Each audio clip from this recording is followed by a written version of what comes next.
kababayan ko na nasa iba't ibang sulok ng mundo. Ako si Weng Cruz, isang OFW ng Malaysia at isang proud volunteers ng hybrid election system. Ang hybrid election system po, ang aming adhikain ay magkaroon tayo ng malinis at mapayapang halalan at maiboto natin ang ating mga kandidato na pinili na sila po ang maluklok sa ating gobyerno para po sa kinabukasan ng bawat mamamayang Pilipino.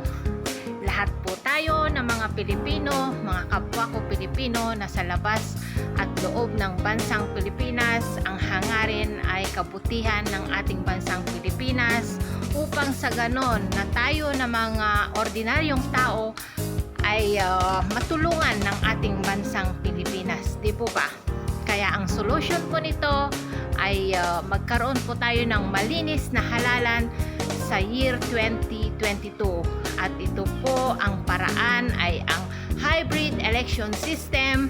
No to Smartmatic and yes to hybrid election system, people's version po, na ito po ang isinusulong ng People's Alliance for Clean Election, mga iba't ibang mga Pilipino po na nasa iba't ibang bansa.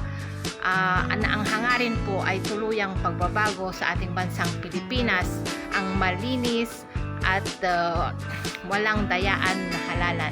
Kaya mga kababayan ko po na nasa iba't ibang sulok ng mundo, inaanyayahan ko po kayo na suportahan po kami para po sa ikakabuti ng ating bansang Pilipinas at magkaroon tayo ng kalayaan na bumoto. Hindi po yung pagdating ng botohan, pipila tayo pero masasayang ang ating boto kasi minagic na yan ng Smartmatic. Kaya yes to hybrid election system po tayo. Yan po ang maayos, malinis at walang dayaan na botohan para po sa bawat mamamayang Pilipino.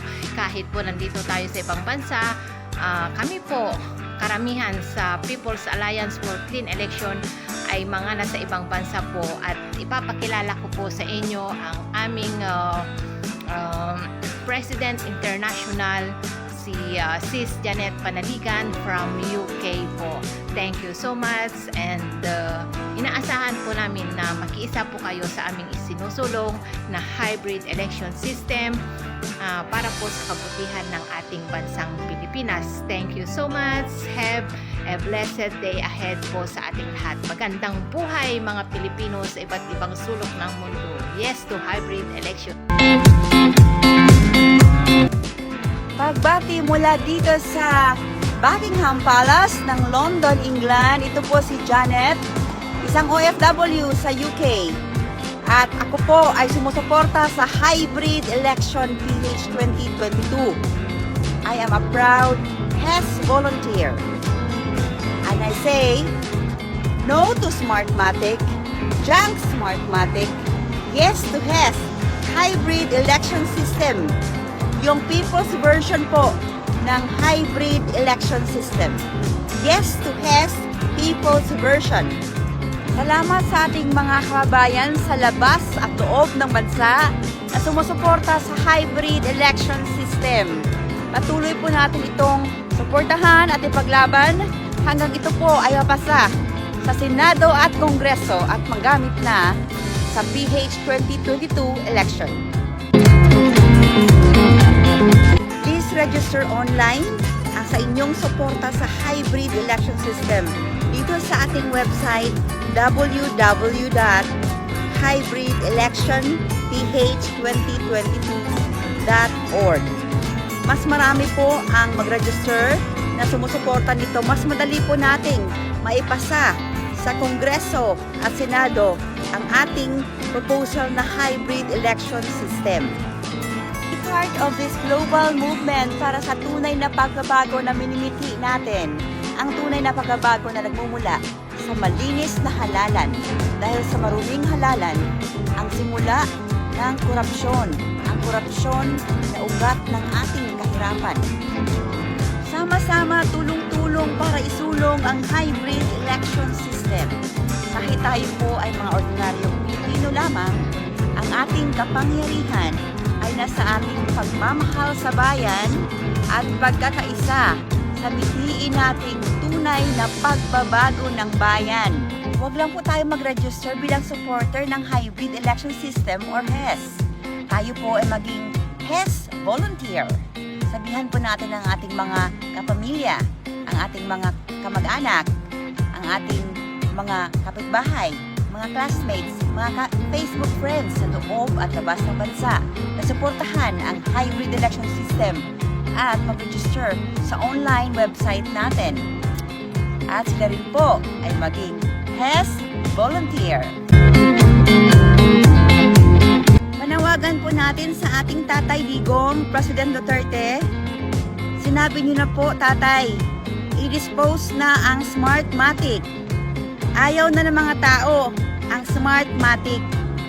Tatay Digong, buo po ang aming pagmamahal, suporta at tiwala sa inyo na makakamit natin ang tunay na pagbabago sa inyong panahon. Ang tunay na pagbabago na magsisimula sa malinis na halalan. At kayo po ang aming inaasahan na sumuporta at sumulong dito sa hybrid election system. 2 taon na lang po bago matapos ang administrasyon ni President Tatay Digong Duterte. Ito pong paglinis sa ating halalan ay magiging milestone achievement ng Duterte administration. Dahil sa maruming halalan, nakakapasok ang mga korap, ang mga terorista, ang mga drug lords na mga opisyal sa ating gobyerno. Pero kung malilinis po natin ang halalan, hindi po masasayang ang 6 na taon na pinaghirapan ng ating Pangulo Duterte at ng buong sambayanan na nakikiisa nito para makamit natin ang tunay na pagbabago ng ating bansa. Panawagan po natin sa ating mga senador at kongresista, isulong at ipasa niyo na po ang hybrid election system. Now na para magamit ito sa PH 2022 election.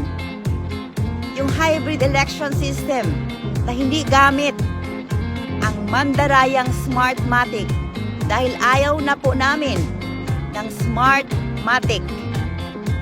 Sa ating mga kabayan sa loob ng bansa, nandito po kami lahat, mga OFW, sumusuporta sa inyo para makamit po natin ang tunay na pagbabago na ating minimithi lahat. Gawin po natin ito para sa ating mga anak, para sa ating mga apo, para sa sunod na henerasyon ng ating bayan. Para tunay na pagbabago, tunay na kalayaan ang kanilang madanasan. Ito lahat nagsimula sa malinis na halalan. Ito po si Janet, isang OFW sa United Kingdom. I am proud HES volunteer. Junk Smartmatic, yes to HES. Yes, we are proud HES volunteers. Yes, we are proud HES volunteers.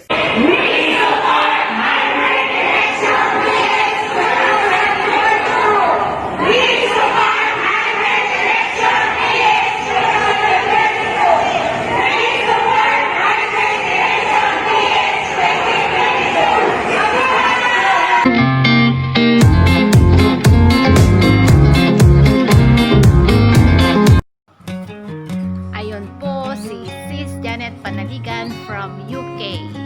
Siya po ang aming President International ng People's Alliance for Clean Election po na ang hangarin ay malinis na halalan sa darating na election year 2022.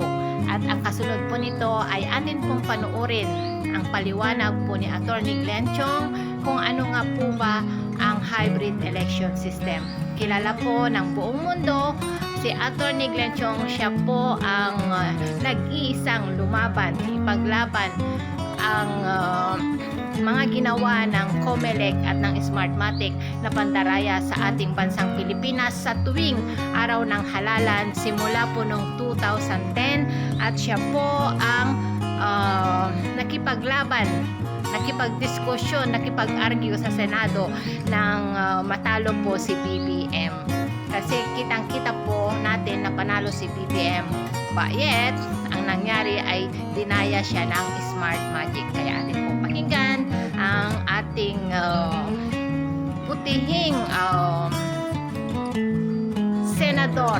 Para sa amin siya ang panalo at kasi siya ang layunin niya ay kabutihan ng bansang Pilipinas at ipaglaban ang mga naaapi, at ang gusto lang niya ay katarungan, katotohanan. Kaya ipinaglalaban po niya ang hybrid election system, malinis na halalan, kasi marami po tayong mga politiko na nasa gobyerno ngayon na nakaupo na sila po ang unang-unang nang aapi sa ating mga Pilipino. Lalong-lalo na po ang ating mga kababayan na hindi po naaabot ng media. Sila po ang ginagamit ng Smart Magic ng mga politikong mandaraya sa tuwing araw ng halalan dahil binibigyan, ino-offeran po nila ng pera. Kaya atin pong pakinggan si Attorney Glenn Chong kung ano po ang paliwanag niya ang tungkol sa hybrid election system. Hybrid election system, uulitin ko po, ito po ay malinis na halalan, mano-manong botohan, mano-manong bilangan, but automated transmission. Mapapakinggan nyo po kung gaano kalinis, kadetalye ang pagpapaliwanag po ni Attorney Glenn Chong. Thank you so much po. Pakinggan po natin.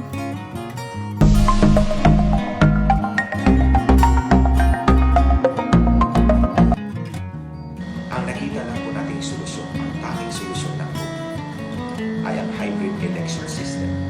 Ano nga po ba ang hybrid election system? Ang hybrid election system ay kombinasyon po siya ng mano-manong eleksyon at automated elections. Alam po natin sa mano-manong eleksyon, marami po talagang milagro nangyayari dyan. Maraming dayaan, terrorism, intimidation. Huwag po natin pag-usapan ng vote buying. Kasi dahil automated election yan o manual election yan, merong vote buying. Hindi po yan. Ang pag-uusapan po natin yung sistema po ng halalan. Sa manual election, maraming dayaan. Pero ang pinakamalaking dayaan sa manual election ay ang pag-transmit po ng resulta mula sa presinto papuntang canvassing center sa munisipyo. Yan po ang pinakamalaking problema sa mano-manong halalan. Kapag natapos na po ang bilangan sa presinto, dadalhin ang resulta, mano-mano. Ang balota, dadalhin yan doon sa munisipyo para magkaroon ng canvassing. Para sa canvassing, nandoon sa loob ang election returns. Kaya po, ninanakaw na may ballot switching, may ballot snatching, dahil papalitan po nila ang resulta doon sa election return sa loob ng ballot box. Kaya po, pagdating na po doon sa munisipyo, alam nyo, ang election return na papel, butas-butas na po yan. May snowflake, may erasure. Ang 10 naging 100, dagdagan ng 0. Si candidate A, 10 lang ang boto, dinagdagan ng 0, naging 100. Si candidate B, 100 ang boto, binura ang 1 at 0, naging 0 ang kanyang boto. So ito po ang pinakamalaking dayaan sa mano-manong halalan. Kung may dayaan man doon sa presinto sa pagbilang ng boto, retail cheating po yan. Nababantayan po yan. Kaya nga po, sinasabi natin, marumi ang mano-manong eleksyon. Bakit marumi? Dahil nakita mo, nabantayan mo, at mapipigilan natin. Dito sa automated election system, sabi nila malinis. Malinis dahil wala kang nakita. Ang makina lang ang may alam kung paano niya binoto. Paano natin mababantayan kung si candidate A ang pinili natin, pero sabi ng makina, si candidate B ang bigyan mo ng boto? Wala tayong magagawa dahil ang makina sa loob ang nagdidikta kung sino o kanino niya ibibigay ang boto. Kung si A ang binoto mo, pero si B ang binilang niya, wala talaga tayong kalaban-laban. Hindi natin nakikita at hindi natin mapipigilan. Yan ang pinakamalaking problema sa automated election system. So ano ngayon ang solusyon natin? Ang solusyon po natin ngayon, mga kababayan, kombinasyon po ng dalawa. Mano-manong botohan, mano-manong bilangan. Pero pagdating po sa transmission, yung pagpapadala po ng resulta sa presinto papuntang munisipyo, automated na po yun. Diba, sabi ko po kanina na ang botohan sa mano-mano, ang eleksyon sa mano-mano, ang pinakamalaking problema dyan Sa mano-manong eleksyon, ulitin ko, ang pinakamalaking problema ay ang pagpadala ng resulta sa presinto papuntang munisipyo. Along the way, hina-hijack ang ballot box. Pinapalitan ang mga election returns. Binubura. Pagdating sa presinto, munisipyo, butas-butas na. Nakasnupik na. So yan po ang gawin nating automated para wala pong ballot snatching, walang ballot switching, walang erasures sa election return. Yan ang maging transmission. Ayan ang maging automated sa hybrid election system. Sa automated election system naman, ang pinakamalaking problema ay ang pagbilang ng boto ng makina na hindi natin nakikita. Ang makina lang ang tanging nagbibilang at kung ang instruction sa kanya ay bilangin mo sa ganito at ganyan, wala tayong kalaban-laban. So, ang automated election system, ang problema ay ang bilangan. Kaya sa ating solusyon, ang bilangan ay dapat mano-mano para makikita po ng taong bayan. So you get now the yung combination. Ulitin ko ito mamaya. I-combine po natin ang mano-manong botohan, mano-manong bilangan at ang automated transmission. Yan po ang hybrid election system. At ito lang po ang tanging paraan para maging malinis, marangal at mapagkatiwalaan po ang ating halalan. Tandaan po ninyo, kapag ang eleksyon ay malinis, marangal at mapagkakatiwalaan, the ultimate beneficiary is the people. Tayong lahat, ang ating mga anak, ang ating mga apo. Dahil maging malinis ang ating pamahalaan, makakapasok ang mga tama at mapagkatiwalang lingkod bayan. It is up to you. Itong video na to ay para po sa inyong lahat. Kung maniwala kayo sa akin, sana samahan niyo kami sa laban na ito. Hindi para sa sarili natin, kundi para sa buong sambayanan. Dapat tayo